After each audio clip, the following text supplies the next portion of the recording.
The entire Bravo universe is absolutely obsessed with you and Paige. How are you guys doing, and will she be making more appearances on this season of Southern Charm? In the spring, we live in Charleston, so I hope we see more of her, but it's out of my hands. But she's definitely filmed with us plenty. I like representing long distance relationships on television. So many more people have them now, and so many people are in relationships where someone has to leave to work for a while, and so we love splitting our time between here and Charleston. But we're doing great, and again, we've been together for 3 years, and we've had to figure out a lot of stuff. I think in TV, people have short memories, so they're like, oh, like they're just happy now, it must be easy. It's like, well, no, we're just like any other couple out there. And I think that's why sometimes fans and viewers are a little disappointed that they don't get that like next chapter right away, but it's because we're trying to make it last and work. Yeah. In the trailer, Paige mentions that Shep and Austen think you've changed since you started dating her, but when we talked to Austen, he said she was dead wrong about that.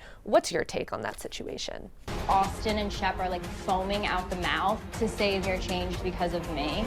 Our friendship will never look like it used to. I knew that's how you were going to take it. You can either swim or leave.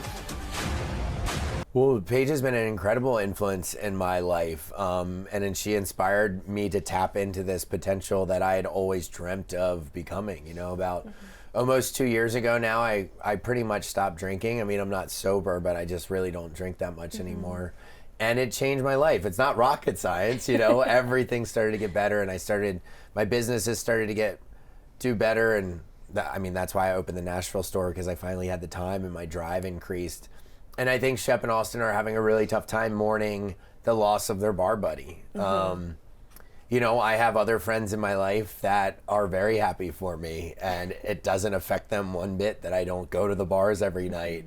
But that's because they have their own lives that they're living. And I think Shep and Austen are still trying to figure out their place in the world. I mean, especially Austen. And, we were very good at the bar together, but I'm 36 years old and I want more for my life. So I'm happy to be going into this next chapter.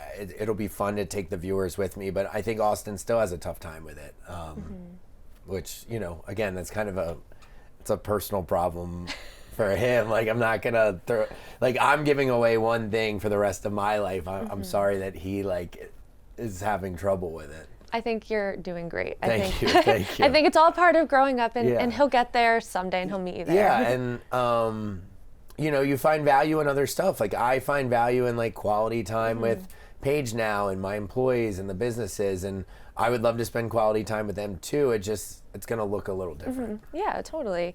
And when we talked to Leva the other day, she said that Shep has really grown up this year. Would you agree with that assessment?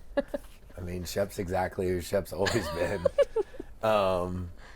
I would love to know. Yeah, I'll have to. I don't even know. Anyway, how she got there. That's nice. I know he's trying, and I know he wants to be better. I think he discovers that he was happiest in a relationship. I don't know if it was necessarily with Taylor, but that was his last relationship. And he sees Austen in a relationship now, and me, and I think he wants that calmness and that structure, and so he does put his heart out there this year, and it will be a wild ride for everyone involved. And I give him kudos in a very early one of the VIPs, because he's so transparent and shares it all with everyone. And he's good Shep right now, good Shep is awesome, bad Shep is terrible, and hopefully good Shep sticks around.